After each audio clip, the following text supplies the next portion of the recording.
Listening Library presents Encyclopedia Brown, Boy Detective by Donald J. Sobol. Read by Jason Harris.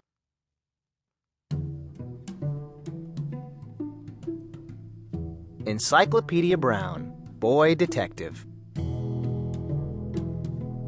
The Case of Natty Nat. Mr. and Mrs. Brown had one child. They called him Leroy, and so did his teachers. Everyone else in Idaville called him Encyclopedia. An encyclopedia is a book or a set of books giving information, arranged alphabetically on all branches of knowledge. Leroy Brown's head was like an encyclopedia. It was filled with facts he had learned from books.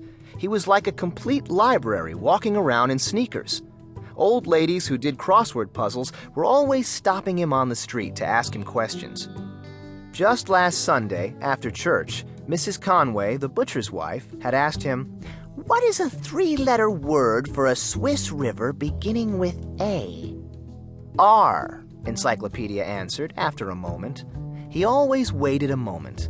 He wanted to be helpful, but he was afraid that people might not like him if he answered their questions too quickly and sounded too smart. His father asked him more questions than anyone else. Mr. Brown was the chief of police of Idaville. The town had 4 banks, 3 movie theaters, and a little league. It had the usual number of gasoline stations, churches, schools, stores, and comfortable houses on shady streets. It even had a mansion or two, and some dingy sections. And it had the average number of crimes for a community of its size. Idaville, however, only looked like the usual American town. It was really most unusual. For nearly a whole year, no criminal had escaped arrest, and no boy or girl had got away with breaking a single law in Idaville. This was partly because the town's policemen were clever and brave, but mostly it was because Chief Brown was Encyclopedia's father. His hardest cases were solved by Encyclopedia during dinner in the Browns' red brick house on Rover Avenue. Everyone in the state thought that Idaville had about the smartest policemen in the world. Of course, nobody knew a boy was the mastermind behind the town's police force. You wouldn't guess it by looking at Encyclopedia. He looked like almost any 5th-grade boy and acted like one too, except that he never talked about himself. Mr. Brown never said a word about the advice his son gave him. Who would believe that his best detective was only 10 years old? This is how it began. One evening at dinner, Mr. Brown said, "Natty Nat has struck again. He has held up another store, and right here in Idaville." "What store, Dad?" asked Encyclopedia. "The men's shop, owned by Mr. Dillon and Mr. Jones," answered Mr. Brown. "That makes 6 stores Natty Nat has held up in the state this month." "Are you sure the robber was Natty Nat?" asked Encyclopedia. "Mr. Dillon himself said it was Natty Nat," replied Mr. Brown. He pulled a notebook from his pocket and put it beside his plate.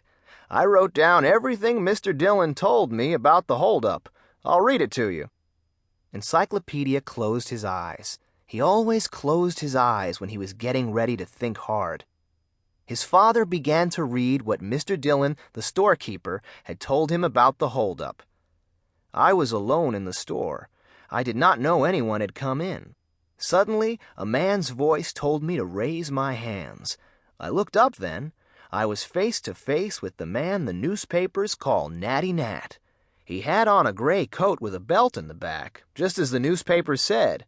He told me to turn and face the wall. Since he had a gun, I did as he said. When I turned around again, he was gone, with all the money." Chief Brown finished reading and closed his notebook. Encyclopedia asked only one question. "Did the newspapers ever print a picture of Natty Nat?" "No," answered his father. "He never stands still long enough for a picture to be taken. Remember, he's never been caught, but every policeman in the state knows he always wears that gray coat with the belt in the back." "Nobody even knows his real name," said Encyclopedia, half to himself. "Natty Nat is just what the newspapers call him." Suddenly he opened his eyes. "Say, the only reason Mr. Dillon thought it was Natty Nat was because of that gray coat," he said. "The case is solved." "There's nothing to solve," objected Chief Brown. "There is no